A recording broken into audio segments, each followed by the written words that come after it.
You're listening to the Vent Podcast, where we bring you interviews and stories from around the world of wine and spirits. From winemakers and critics to sommeliers and master distillers, we'll explore the people and businesses who are instrumental in shaping the future of today's food and drinks culture. Enjoy the show. Hey everyone, welcome back to another episode of the Vent Podcast. My name is Brady, joined in studio by Billy Galenko. It's good to see you again, Billy. Yeah, welcome back. How was your trip? It was good. Yep, spent a week up in Cape Cod with some family. First time I've been up there for an extended time. I visited just maybe for a day once, and so it was a cool little town. Well, town that we were in. What town were you in? We were like near Bourne at the kind of the base of the Cape. I don't know what they call it, like the geographical area, like how they describe it locally. But yeah, it was kind of at the base of the Cape. So we didn't actually go all the way out to Provincetown or anything like that. Weather was kind of bad a few days, and there's only one way in and one way out, so traffic can just get brutal. So we kind of stayed put and had some good seafood. We went to this seafood market and restaurant, and they like on the menu. Well, I walked in, and in the market they were selling pad thai sauce. I was like, that's an interesting thing. And this place is called the Lobster Trap in Bourne, Massachusetts. Anyways, they're selling pad thai, and I was like, oh, that's interesting. And so we got the menu, and under their fish and seafood section, it was like yellowfin tuna. And if you read the description, it's seared rare yellowfin tuna over pad thai. So apparently that's one of their sort of core, like locals' favorite dishes, and it was so good. It was very good. So wow, the tuna was great. The pad thai was some of the best I'd had just standalone on the pad thai, but it was cool. So that was a unique experience. Oh yeah, wow.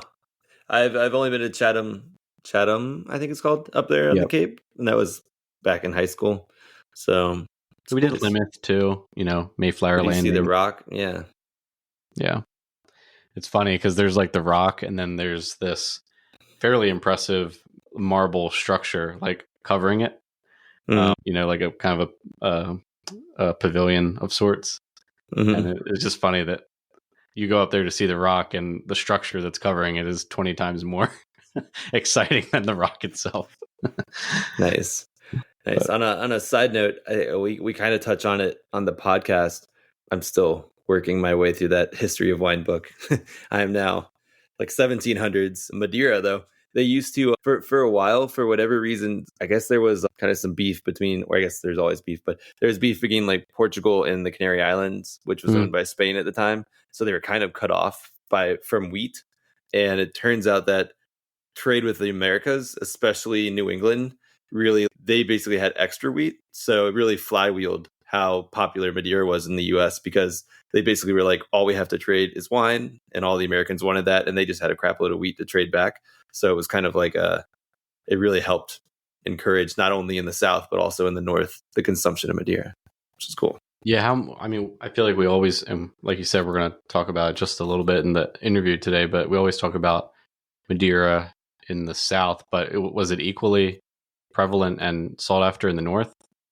Yeah. I think it was, according to this book, at least in this time period, it was. And that was actually one of the other items. There was like a lot of things that were heavily taxed, or like eventually the British imposed a rule that you could only import British goods on the colonies, except they allowed Madeira for whatever reason. So it became kind of like a staple. I mean, they had a reason. I can't remember who's in the book, but Don't keep a man from his Madeira.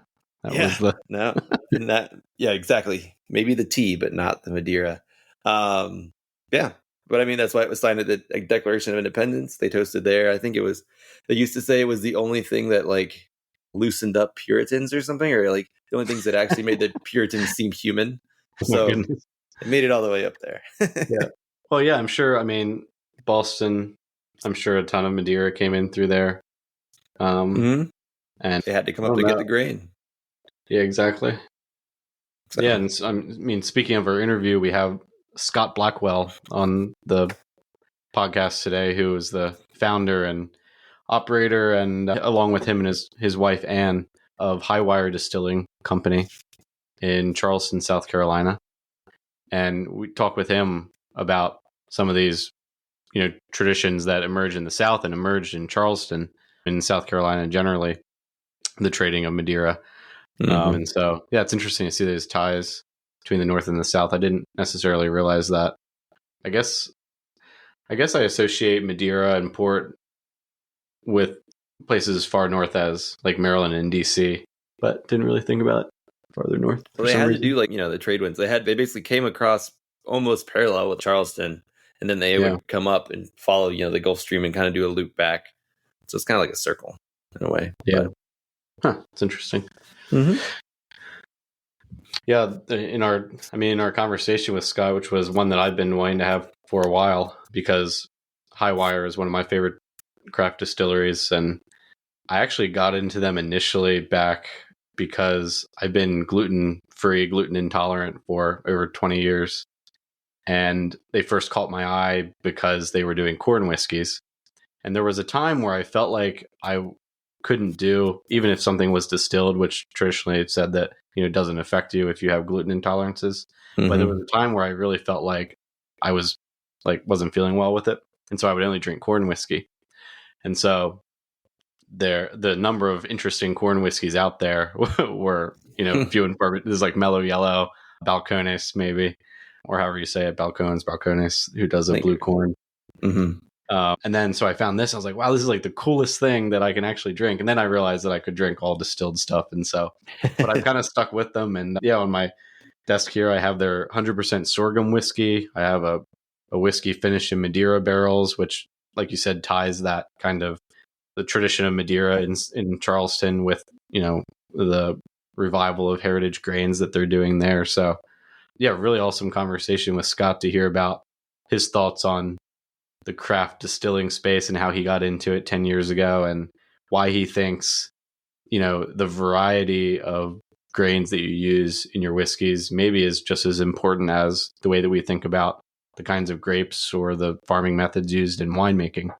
So, you don't hear those conversations a lot around whiskey, especially with so many distilleries, buying MGP kind of mass produced grain product from Indiana and kind of shipping out a bottle with a label. It's interesting to hear kind of the craft side of the business. Yeah. What I liked about him was the fact that he came from, sounds like he was pretty serious into coffee, but his background was more like, I read he went to culinary school. He was like basically trained chef. And then he had different businesses, but one of them, the last one that he sold, was a bakery.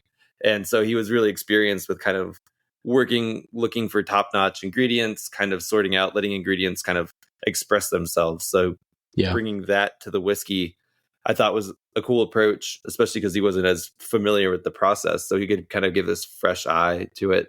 And then his openness to learn about corn. He basically gave us the rundown on how he had to trial a whole bunch of corns. And, it's kind of funny. You just think, oh, this one, the Jimmy Red corn that, seems like the obvious choice, but he didn't just stop at that one. He tried everything else, made sure it would work. I thought it was a really cool process. It reminded me a lot of wine. It's like finding the right place, because this grew natively in South Carolina, the right place, the right time. It was really cool. Yeah, I thought the parallels to wine were really interesting here. And it's interesting that we value so much like a single vineyard production of, in the wine world, whereas a large majority of the whiskeys produced and bottled, the grains that go into them aren't made anywhere near where, the distilling happens and everything like that. So yeah, it's a cool story that gets told when those things come together. Yeah, it had two things. So one, that book I was in, that tasting I went to recently in Scotland, there's becoming more of a push to have local barley in the mash or whatever, or as their single malt. Yeah, cool. But even in the book, they were like, maybe in the new make you can taste some, but it really, the flavor they think is more impacted, or the texture of the water or the whiskey is like from the water, the aging, like the environment that it's aging in, the cask. So they were saying like, even though the barley comes from here, you might not, it tastes like, say it tastes like Isla. It doesn't taste necessarily this specific thing, which I thought the red corn thing was interesting, because it actually tasted distinctly like this red corn. So you could actually tell, which I thought was cool. And then the other thing it pulls at my heartstrings, just like ancient grape varieties that almost go extinct. The legend has it that this was down to 2 cobs of corn that basically nobody was planting, and then it was revived by a guy and slowly has become propagated again. But one of the major drivers was just this whiskey, and it's like now people are rediscovering it. Chefs down in South Carolina were also getting into it, but it's kind of cool to see people how they can come back. Yeah, now, I mean, really because of Scott and because of Highwire and folks like Glenn Roberts, who we'll talk about on the podcast from Anson Mills, and Sean Brock, who maybe a lot of people know from Netflix feature on Chef's Table that they did a few years back. It was really through those folks that I had learned about Jimmy Red corn and have since had, Jimmy Red cornbread, Jimmy Red grits, which you can get from Anson Mills. And then, having a product that can last on a shelf the way that whiskey can and kind of continue that heritage, the tradition of preserving those grains is a really cool product to have, and something I'm continually excited about. So congrats to Scott and Ann on 10 years with their project. So Scott will talk a little bit about some of the things they have up their sleeve to celebrate their 10th year, and hopefully they'll have many more. So hope everyone enjoys this interview with founder of Highwire Distillery and Company, Scott Blackwell.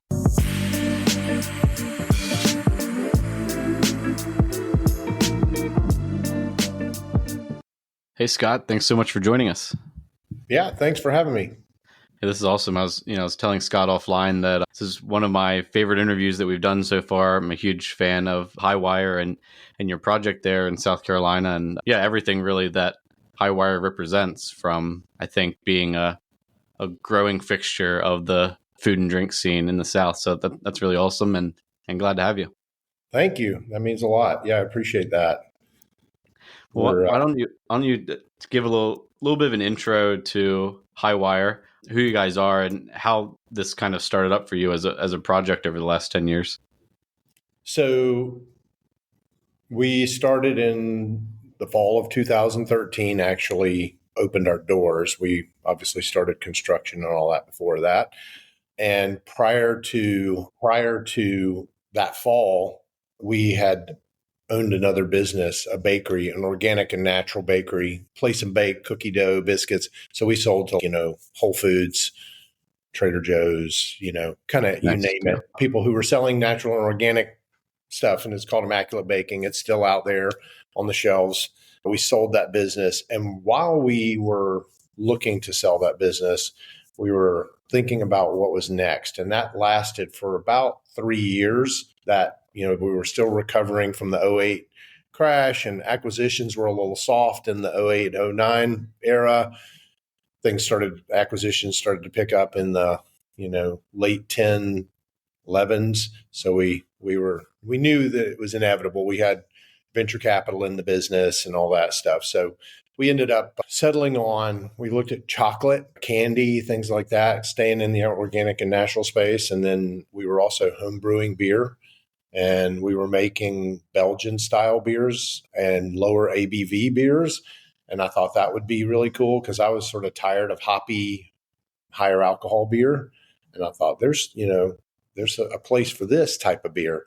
And my wife, secretly in the background, was Ann, who's in this with me, basically said, I think went along sort of thinking maybe this is a good business, the beer thing. And, she loved making the beer with me and, all that, the thinking about it part. But secretly in the background, all this, she was reading data and she was seeing trends of this craft spirit thing starting to bubble. And at the end of every beer report was a little craft spirits report. And so she, one day after we'd been in this really cool beer store with all these different beers, she said, I'm looking around in there and how do we fit? And there's so many of them. And what are we bringing to the table that's fresh? Have you ever thought about doing spirits? And I'm like, what do we know about that? So, long story short, we ended up flying out to Portland, Oregon, because there was a concentration of distilleries there. At this point in 2011, 12, there weren't many pockets. And we stumbled on, I guess, the third person we stumbled on was a guy named Christian Krogstad, who had a company called House Spirits, and he had this gin called Aviation that he was making. And he looked at me and he basically said, "Yeah, you don't look like a beer brewer. Your wife's right. Your wife is right. You should do spirits. I think she's on to something." And this was about the third person that told me that. And I said, the stars are aligning here. And that's sort of, how we got into it. South Carolina is not exactly was not a great state for alcohol, especially spirits. We were a mini bottle state up until '06. So growing up, when I would go to bars, you got a mini bottle. So guess what? The selection wasn't that great. And it just was like, what does that world look like exactly? How do we, and how do we exist? Is there a real business there? So can you describe real quick what you mean by craft spirits and maybe what that meant then in 2013 and what that means now, if it's changed at all? Yeah. I mean, to me, I think people were likening it to craft beer and saying, this is the next craft beer. I tend to disagree, because craft beer, as a craft beer enthusiast, craft beer had a real reason to exist. I mean, it had a clear reason. You had the big breweries who were putting out, pretty much a lot of the same kind of beers. And then you had craft beer like Sierra Nevada coming on the scene, and his beer was very different and it needed to exist. And it was a very clear distinction. Those guys in Kentucky that had been making American whiskey were pretty good at it, so it wasn't like, how are we coming into this business and changing things, or how do we fit? And so I, through the years, have really come to think of what we do as more like wine. So it would be like, Northern California wine, where you've got, the Napa Valley Cabernet.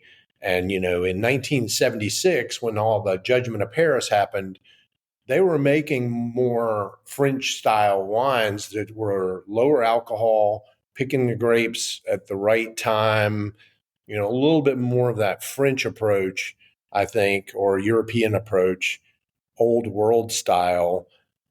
And by 1985, it had turned into big oaky cabs. And I think a lot of that has to do with, press driving that, Robert Parker, famously, and the Parkerization, I guess, of Northern California. And then the acquisitions started happening. And I think that changed that wine industry pretty greatly.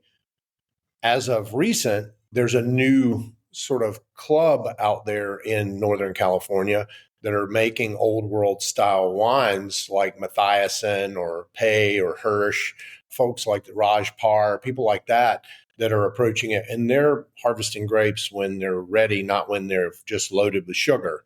And they're thinking more about, sort of the nuances as opposed to, oak it up and, don't even open this bottle for 15 years, because it's not going to be ready to drink. Yeah. They're making wines you can drink, next year and 10 years from now. So I think that's more of how I see craft distilling now.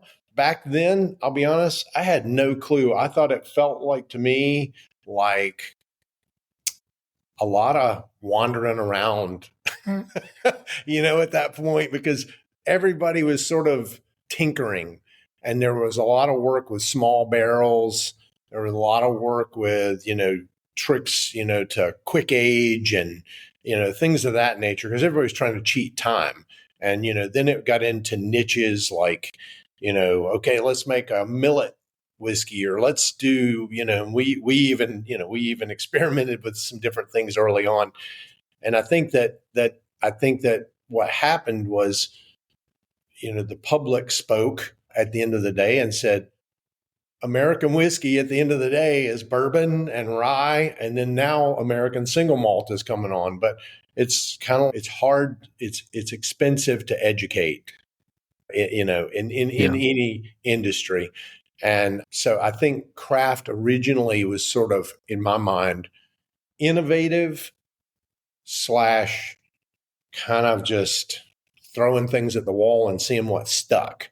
And I'd heard at that point about people entering awards, and whatever they entered that got gold medals, they released that, but they, it was like, sort of it's like, okay, well that people like see that. See what works. That. Yeah. Yeah.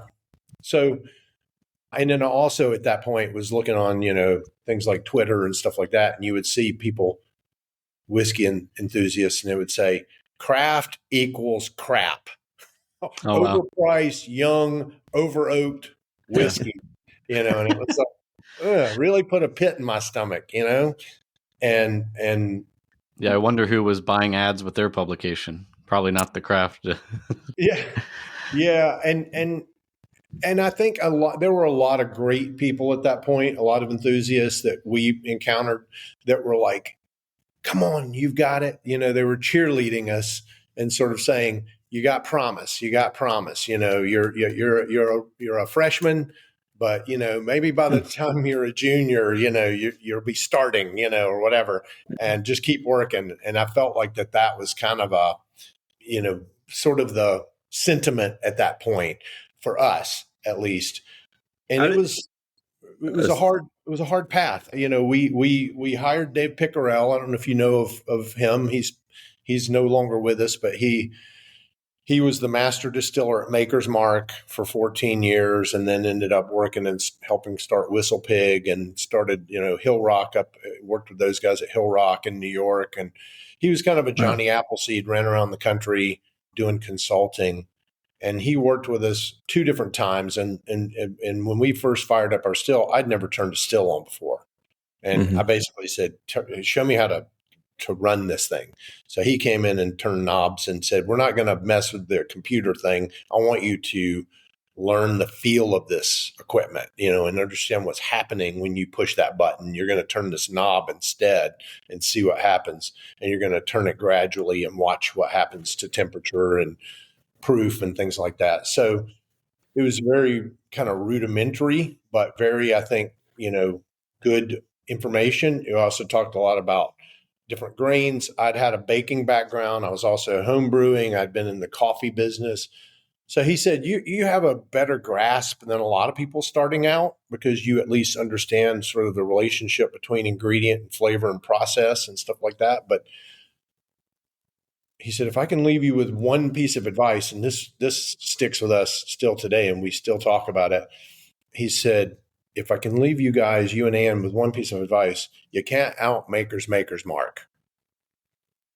And it was like, I knew what he meant, but we didn't know what that meant for us.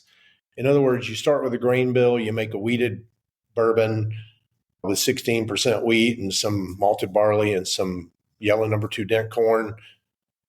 It's going to be Maker's like, it's going to be, you made it. There's going to be some processes that are different, some yeasts that are different. But at the end of the day, it's going to be a wheated kind of, is it going to be different enough to be $100 a bottle when Maker's is sitting on the shelf next to it for 25, so that's sort of in other words, when I looked at the first, now looking back at that first 3 years, we made a lot of good decisions, but I had an incredible amount of angst and fear. I felt like we had really stepped off a ledge, because whiskey, especially, or anything that ages, is a huge, not only patient game, but a monetary patient. It's a double. I mean, you have to really believe in it. And you have to really, I think we were trying to control it and understand it. The last thing I'll say about it, this is all about the beginning. I looked at Ann at one point early on, and I said, should we source some whiskey while we wait? Some of these other guys are doing. So we just sort of sell that and we get some cash flow while we wait on this. Cause I was like, and she was looking at me as the person who was going to make the whiskey, and she was going to run more of the admin, brand, help out with the running the business part. And I was like, I don't know if I can do this. I don't, and she's, you've got it, you can do it. And no, we should not source, because when do we ever cut those strings? When do we ever, this won't ever be our DNA, and we need to make, love it or hate it, we'll at least own it, Now, looking back, we're about to turn 10. It was the right call, but boy, was it bloody for a minute. So I wanted to ask, how does your background like baking, and I guess you mentioned coffee too, how did that help inform maybe your original passion for beer, since you knew how to work with grains and yeast anyway? And then how did that kind of translate and make you maybe slightly more comfortable making a mash bill, or understanding how yeast works with grains in general? Yeah, that's a good question. I think the thing is there was always a baseline for any business that I got into, which was to start with pure ingredients and look more towards the ingredient, and then beyond that, look at the varietal, and mainly the like when I was in college, I made pies in my apartment for restaurants. In those days, there were a lot of what I call shortcut desserts, like where you would take some Cool Whip and some flavoring and Jello and stuff and mix it up and make a big pie, and people would buy that. And, it was all about being big desserts. And I made things with butter and real chocolate and things like that. It was really a lesson and really a thing for me, is at the end of the day, classic kind of approach is really the sustainable one, and really thinking about where flavor comes from. It's hard to cheat to make something butter-like, I'm not that smart. It's like, why not just use butter? And so I think with where I just really looked at something like grain or yeast or something like that and said, do I like that flavor profile? What is that? I knew enough about, you add this yeast, it changes the end flavor. You cook this longer, do this differently, it changes the outcome. But at the end of the day, it all starts with sort of that base ingredient. And coffee taught me that, baking taught me that. And then within that, I innovated understood enough about what I was doing to be playful and branch out. And that's what led to a gluten-free line. I was early in the gluten-free movement of making a gluten and dairy-free baked good. And I was working with all sorts of different flours, everything from almond flour to sorghum. So sorghum was the eventual grain that I was working with for a gluten-free line. That led to, when we opened the distillery, a friend of ours that ran the Southern Foodways Alliance, John T. Edge, said, hey, have you ever thought about making a sorghum whiskey? And we were like, what do you think that would taste like? It doesn't taste like corn, I can tell you that. It doesn't taste like wheat. So we thought, what the hell, got some sorghum and made some sorghum whiskey. And that was really where the light bulb for me went on when I saw the alcohol pouring out of the still that first time when Dave was with us. It was cool. It was it was a white heirloom corn. It was cool to taste it and cool to see the nuances throughout the run and all that. But I thought, is this that special? There's a lot to learn here. Whereas the sorghum really tasted completely different, which it should, but it's still clear and still boring to watch trickle out of the parrot when it's coming out. But it was very different. And there again, that got me thinking more about, all right, maybe this corn is, maybe we ought to play around and learn more about corn if we're going to make bourbon, because corn is the primary ingredient in bourbon. Yeah, the wheat or rye are flavoring grains, but the corn's got to be doing something. And if they're considering the wheat or rye the only flavoring grain, maybe they're just using boring corn. Yeah. I think that's what I want to hear a little bit about from you. I mean, I have the sorghum whiskey here on my desk, and then I have some of the Jimmy Red Corn whiskeys. Some of them I have one made with white Sonora wheat. I never hear anyone talking about what kind of corn unless you go to the distilleries and they tell you about the number 2, yellow dent, whatever. But often don't hear folks talking about the grains that they're using. How much of an effect? Obviously, you're going to say it has a large effect, but what type of effect does it have, and what sorts of differences? Have you played with enough of the common stuff to also kind of be able to speak with specificity about the differences with the things that you use? We once we distilled that white corn a few times, and then we distilled some yellow corn, and we distilled the sorghum, and then we made an agricole style rum from fresh cane juice that we pressed out in a field that fall. And we saw that relationship of what went in and what came out. The race was on, sort of like, all right, I want to explore corn. And so who do we know that knows a lot about corn? So we had heard of and had met this guy named Glenn Roberts, who owns Anson Mills. And he happens to be, Anson Mills is in Columbia, South Carolina. And he happened to be down here all the time. And we said, we would love to get in touch with, Ann and I discussed it. Let's get in touch with this guy. That was in December. And I think it was like probably the week after Christmas, a guy named Rathead, a friend of ours, came in and he said, man, I love you guys. I love what you're doing. How can I help you? And Ann and I were like, well, we've been trying to get in touch with Glenn, but he hasn't returned our calls.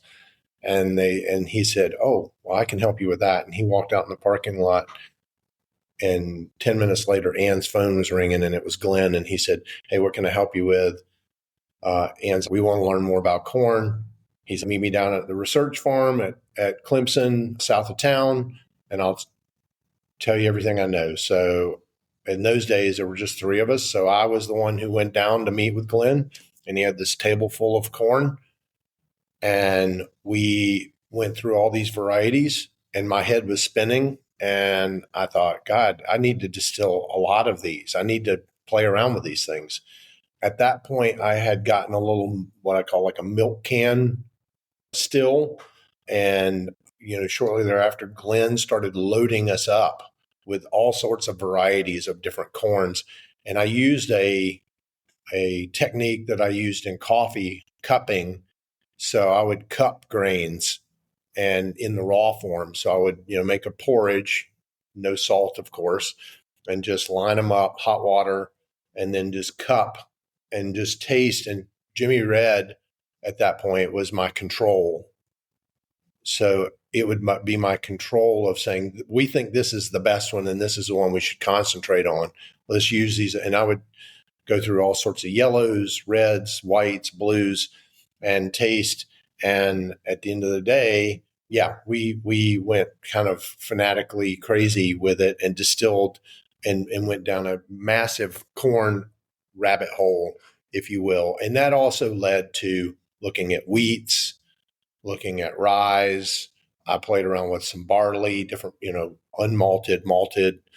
We've made single malt before. We've got, just like any craft distillery, we've got barrels of all sorts of things here in the building that we don't know what to do with. Yeah. So yeah, that's cool. I think I've told people a lot that if they're out at a restaurant and they're ordering grits and it's not from Anson Mills, to probably just pass on it. I buy all of my stuff from rice and grits from them. Glenn, he was pretty instrumental in bringing the first crop of Jimmy Red corn back. Is that correct? Them in Clemson. So is it really this sort of New Southern Revival project? Is that you, Glenn? I know maybe Sean Brock for a time had a hand in some of that process too. Is that kind of a together thing? Or tell us about the New Southern Revival, which I see on all your labels. Yeah, we moved into Charleston. Ann and I are both from South Carolina. I'm from the upstate. Ann's from closer to here. And we knew we wanted to move down this way. The food scene is incredible in Charleston. We knew we didn't know what we were going to distill. We knew we were going to distill something. It wasn't just about local. It was about the right local and finding something that had a real interesting flavor and not just trying to be a Me Too product. Because what's the point of a Me Too overpriced product? There again, that was the whole statement that Dave left us with. So we landed, and Sean was still here, and Mike Lotta, and a slew. There was even another era of chefs that sort of groomed those guys that were still around, and we just got to be here. We landed right at the right time, and we got to see that sort of golden age moment for Charleston, and it's still here. It just has evolved, and there's a next generation kind of moving in and doing different things with it. But there was a real willingness with the agricultural side and a growing desire from farms to get involved in some capacity. And when we first went to Glen, that February, or I guess no, it was been January of 2014. When I met with him, he went through all the corns, and he ended up at the one in the middle. I said, "Well, what's the red one here?" And he goes, "Oh, that's Jimmy Red, James Allen Red. Yeah, that's the one you want. And I said, "Well, okay, well, glad you talked about all these others, but we should have started there." And he goes, "Well, you said you wanted to learn about corn." So, and he was I could tell he was curious, but cautiously curious about who we were and what we were up to and all that. And he said, "How much grain do you need to make a batch?" And I said, 800, 1,000 pounds. He was like, you guys are grain hogs. That's a lot of, in his mind, what I'm putting words in his mouth, but I'm thinking that's a lot of specialty, this really incredible ingredient that you want to take and more or less, make into some alcohol, and what do you know about making alcohol, and I definitely felt like it was a big ask. And he said, "Well, it doesn't exist. You're going to have to grow it."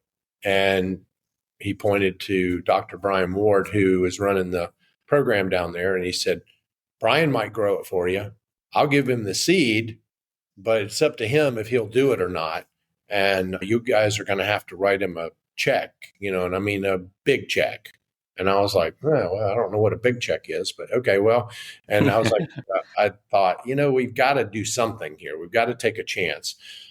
So I said, "Yeah, let's do that." And I went back to the distillery, and Ann's like, "How'd it go?" And I said, "It's great. We learned about this corn called Jimmy Red." And, she's like, "Well, what's going to happen? When can we get some?" I said, "Well, we've got to grow it." And they said, "We need to pay Clemson to do it." And they said, "It's going to be a big, a big check, And she goes, "Well, how much?" And I said, I didn't ask. And she was like, I said, "Well, we've got to do this." So and it wasn't that ugly. We planted 2.3 acres, and we grew it organically, just like Ted Tuning, the guy who had the original seed that gave it to Glenn, that, had been nurturing it for 17 years out beside his house. And Glenn thankfully shared about 40 pounds with us that we were able to plant.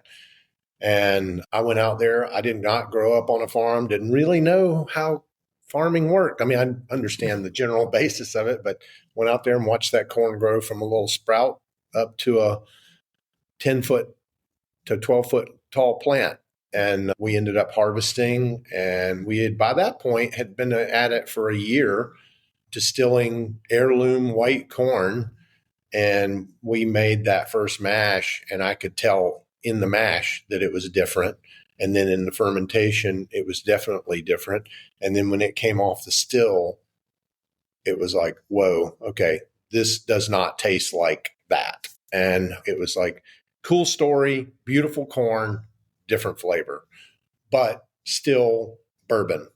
If you put it in a new barrel, you put it in a used barrel, it's called corn whiskey. So, yeah. Yeah, was Jimmy Red really down just to 2 cobs of like corn before the first guy saved it?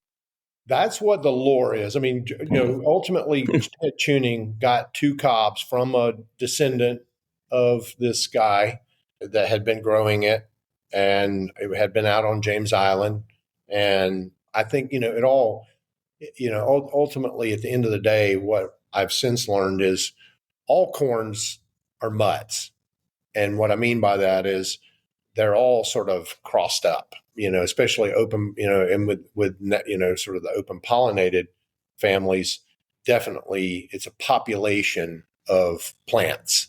It's not one, so Bloody Butcher, for instance, is an obvious cousin of Jimmy Red, but they're genetically different. There's going to be some couple of different plant types that are intermingled in there, but they are southeastern dent corns. They're, sort of similar in shape and all that. But, I can just tell you when I've cupped some Bloody Butcher against Jimmy Red, there's a different flavor profile. We ended up learning, like I say, more and more about sort of, more and more of what was going on with those varieties within, the world of maize or open pollinated with, where things cross pollinate and things of that nature.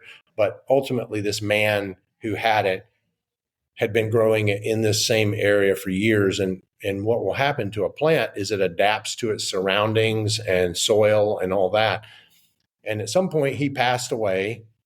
His kids knew Ted had hogs and was also an amateur seed saver, and went to them and said, here are these 2 cobs. This is all we had left from Daddy's farm. We want you to have them. We're not going to keep growing it.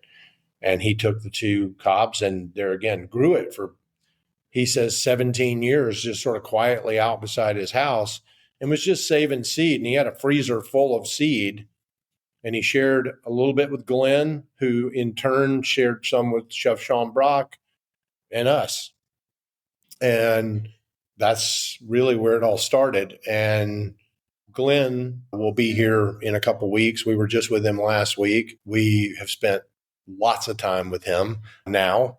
And we have ended up, I think it's been great for him because I think he understands more now sort of the importance of distillation and how it's really the ultimate form of preservation, and also entrusted us with this seed, and we've been a good steward and done it properly for now 10 years.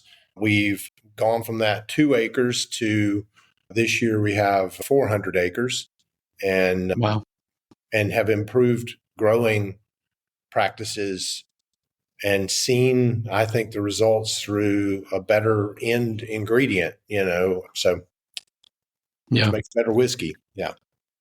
that's really a cool story. I like the way that there are so many people in that region who have dedicated their life and career to preserving some of this kind of heritage of the region, right? Not just by way of food and agriculture, but you have these products that really speak to the whole region of the South.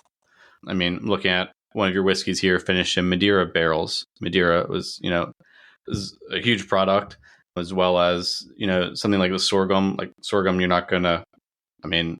Don't know how much they're growing in Maine and New York.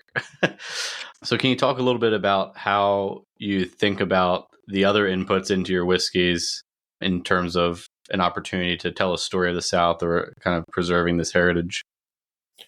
Yeah. So we really, at the end of the day, think about flavor and add nuances and complementary flavors, and try to think about a little bit of a cool ride, if you will, when you get that whiskey in your glass and an experience. It's a lot like single source chocolates for me. Why would you put nuts in a single source chocolate or whatever? Well, nuts are pretty good, and like hazelnuts or almonds, it's a pretty good complement, and you could think it's kind of screwing up this single source chocolate, but I don't know. I feel like there are some people that like almonds or hazelnuts in their chocolate. So I don't think it's a total bastardization. And I think when you think about oak is an ingredient, period. So if we really wanted it in its purest form, we would just make the alcohol and sell it clear. But the oak obviously rounds off and brings out and adds different flavors. I think when you think about like finishing barrels like sherry barrels or Madeira barrels or tawny port barrels or whatever, you're just sort of thinking about what are the flavor profiles in this whiskey? What would maybe be a cool addition to that to give a different nuance or really bring this out? And, it's a lot of trial and error. Barrels have a mind of their own.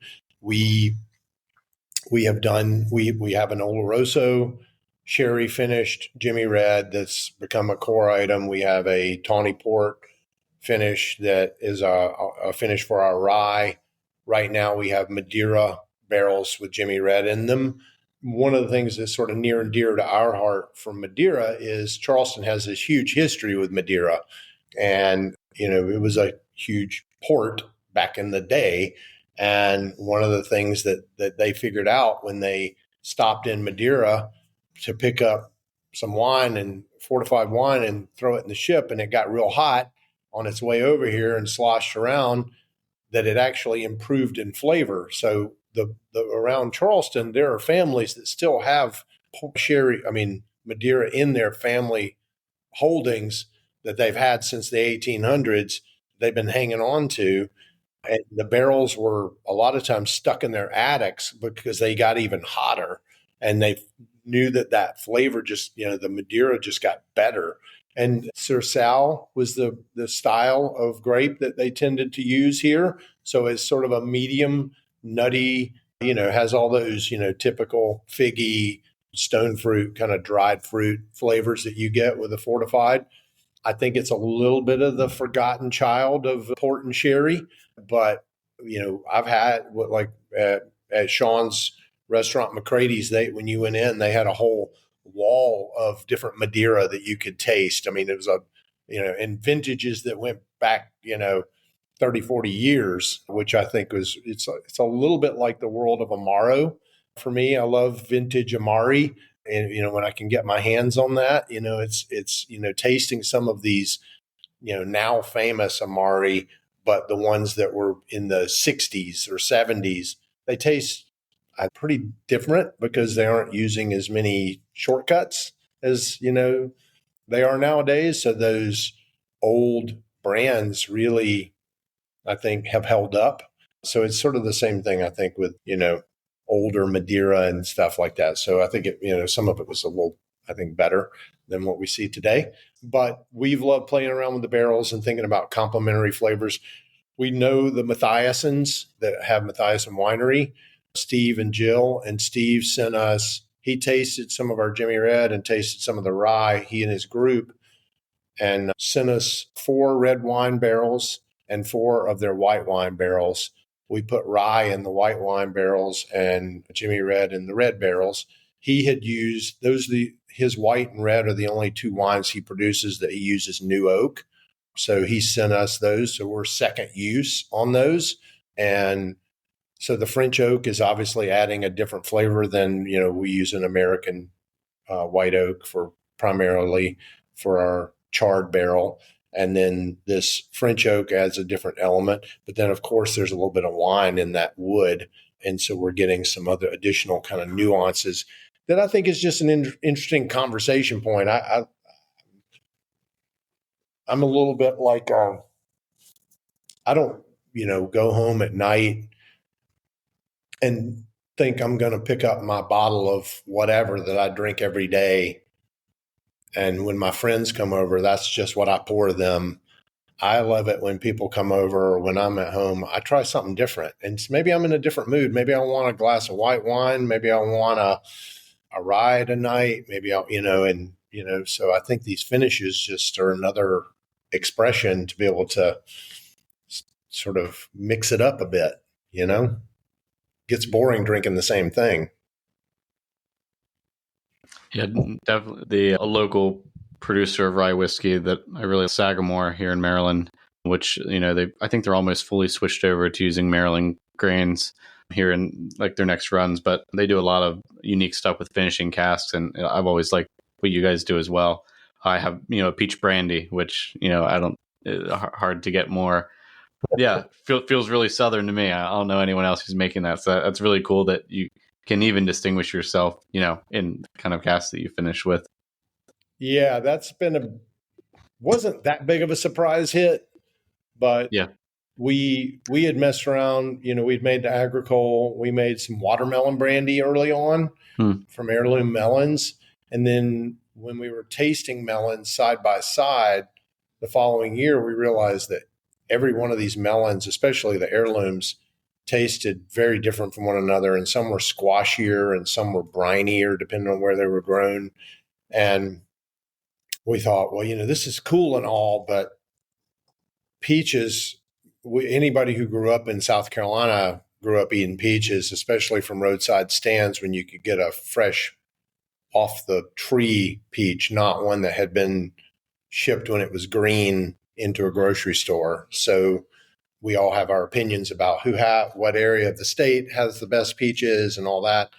And little known fact, South Carolina is the second largest producer of peaches in the country, behind California. Georgia is a very distant third, even though they're the peach state. So we know the largest grower of peaches east of the Mississippi, about an hour and 15 minutes from here. So it was a pretty easy phone call to say, we should make some brandy, and put that in oak.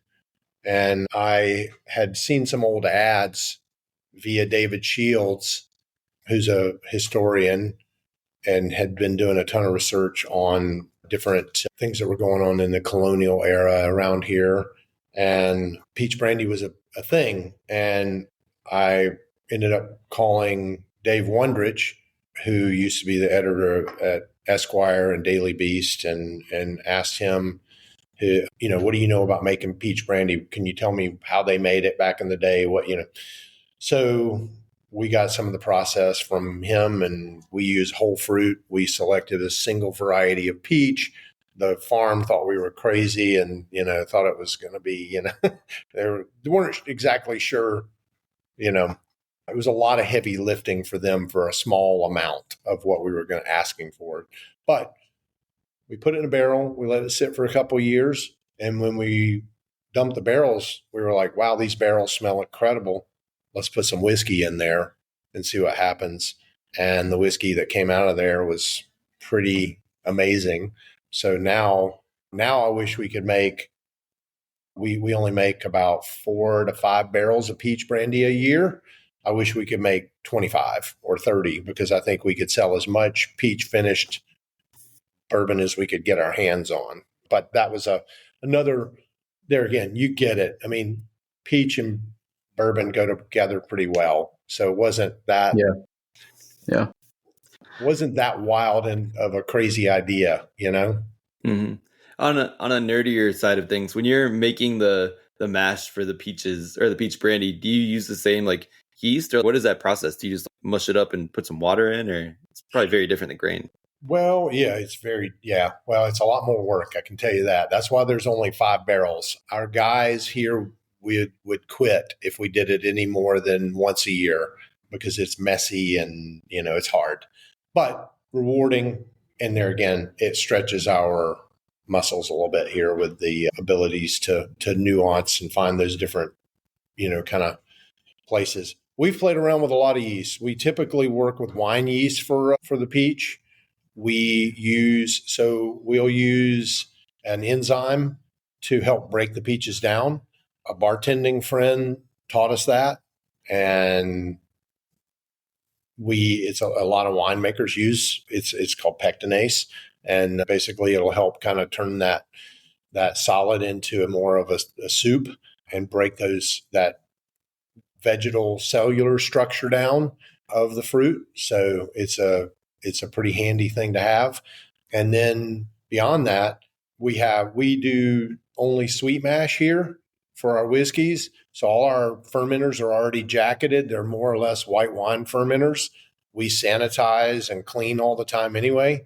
So we're set up to do cold fermentations because we ferment on the lower temperature side of things. So we'll just crank the temperature down a little farther for peach, and it just goes for a long, long ride.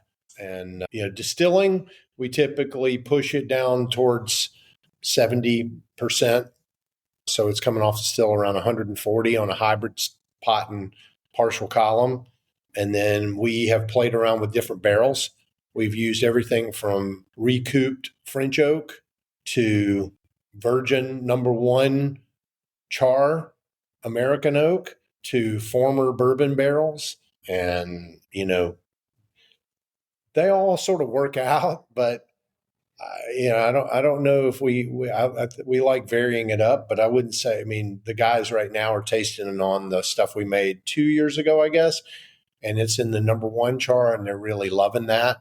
But it could just be the time it's been in the barrel. I mean, the stuff we made last year, I think, was delicious when it came off the still, but we'll see. And we released our first bottled and bond peach brandy this last fall, and it went bananas. It sold out. I mean, we had it barely made it in the tasting room and it was gone. So, but that's one of the natures of not making much of it. But when we release the bourbon, it also sells very quickly. People are fanatical about it. So thankfully we're making, those first couple of years, we only made 2 barrels of peach. Now we're up to 5. So that means we'll have a little more bourbon, so. Nice. Yeah. Hopefully just in this last couple minutes, we can have you share a little bit about 10th anniversary and some of the efforts and products y'all are putting out, kind of celebrate that, and sort of just share whatever you want to about coming on year 10 here. Awesome. Yeah. Like I mentioned earlier, we're turning 10 in September, and in some ways it feels like 50 years, and in some ways it feels like 2. And, Jimmy Red has really become our baby and our flagship product that we've focused on. Some people would think that making Jimmy Red day over day over day would get boring. The reality is there's so much work, and it's that deliberate, intentional sort of attention that keeps it interesting to make it better and better. And it's this Japanese saying kaizen, basically, or you look at chefs like Thomas Keller, who, or folks like that. What makes a great chef is being able to replicate that dish over and over and over perfectly. And if anything, they're probably not that happy with it. They want to make it even better. But, it's constantly sort of that deliberate, intentional focus, and it's all the devil's in the details. So with that said, we felt like celebrating 10. We had never released bottled and bond whiskey. We've had people saying, we love it. When are you going to release something older? Well, here it is. We're going to release something older. Finally, we have older whiskey. We've been sitting on it. That's one of the things about sourcing. Guess what? When you start, you don't have old whiskey. If you do, it's sourced. So it takes time. Now we're sitting on several thousand barrels, and, we're at a place where we can start to really harvest some of those. The cool thing about this whiskey, that when Ann was doing some research on it, the year that it was grown, one of our farmers, the conventional farmer that grew it for us, he grew 65 acres. There was another small farm of 9 acres, and that was it. The 9 acres was not really a great yielding farm. The 65-acre farm was where we really got the bulk of our corn from. And the year he was growing it, a hurricane was hitting. And Ann's, have you heard from Campbell? And I texted, called, couldn't get him on the phone. And the hurricane went right through where he is and up the PD River. And about day 5 or 6, he texts back, hey, yeah, I got all the corn out of the field. Yours was the only crop that I was able to save. My farm went underwater. The river breached, and we would have lost it all. It turns out he stayed up for 3 days with a generator drying it down and getting it safe and dry into bins. Wow. And the cool thing about that is this is a single farm from a single season, distilled in a single season, and under extreme circumstances harvested, and really, to us, really cements what we do here, which is we always say we're an agriculturally focused distillery. And it's, that's kind of like grain to glass or what, it's like all these taglines. And the reality is we distill by season. Had this farmer not gotten that corn out of the field, we wouldn't have this whiskey. We would have not been able to do that. We would have been down for the entire year not making Jimmy Red. And that to us was monumental. And it was a monumental statement. So yeah, we've got this really cool, 10-year package, that I was telling you guys about, and it's got a little booklet that tells that story, that tremendous story in there. And this cool crockery bottle that's got the JR on it and all that. So, this will be a mingling of 14 barrels. We had to go through 46 barrels and whittle it down to those 14 barrels that will end up. And we're putting the best of those barrels in these bottles. So we're going to launch that. We're going to have a carnival on the 9th of September here. And Rodney Scott's going to be here doing his barbecue. We've got Glenn Roberts is going to be here doing a panel on agriculture with our farmers. And then we've got some whiskey folks coming in. We've kind of got like our longtime supporters, friends, family. It's a bit of a love fest just to sort of look back and talk about it and, remember and tell those stories together and, be able to share this cool box with everybody. So that's what's happening. And we're super excited about it. It has been a long path to get here. We're really appreciative of what you guys are doing here. And thanks for, reaching out to us and including us on this podcast. We need this sort of stuff. We need to be able to tell our story because it's, it is unique. And I think that in this now getting more crowded craft whiskey world, there's a lot of cool stories and a lot of cool whiskeys being made. And as a whiskey drinker, I'm excited about where we are versus 10 years ago, because I think craft whiskey now is up there with the big boys. I think it's as good as what they're doing. And it just gives folks like, us an opportunity to be part of that back bar at your house, to share with some friends. Yeah. I mean, I've had a few better meals where we put together a few Southern foods and Jimmy Red cornbread and bring out your whiskey, which I've done enough times that it, is a special experience. So I definitely appreciate you and what you and Ann are doing. And hopefully here's to 10, 20, and 30 more years. Thank you. We'll definitely have you on again in the future, hopefully. And there's so much that we could have dug into over an hour, but we'll cut it there. And best of luck with all the celebrating that is to come. Thank you. Appreciate it again.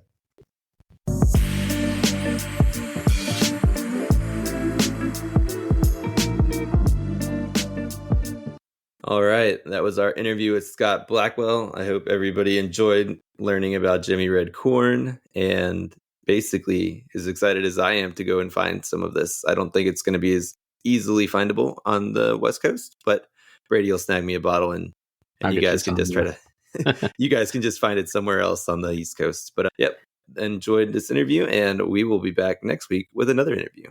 Cheers. To check out our current offerings and to sign up for the Vint platform, find us at www.vint.co. That's www.vint.co. For questions, comments, or feedback on the Vint podcast, please email us at support@vint.co. Vint and VV Markets are offering securities pursuant to Regulation A. Our offering circular as amended can be found on the SEC website. Past performance is no guarantee of future results. Investments such as those on the Vint platform are speculative and involve substantial risks to consider before investing.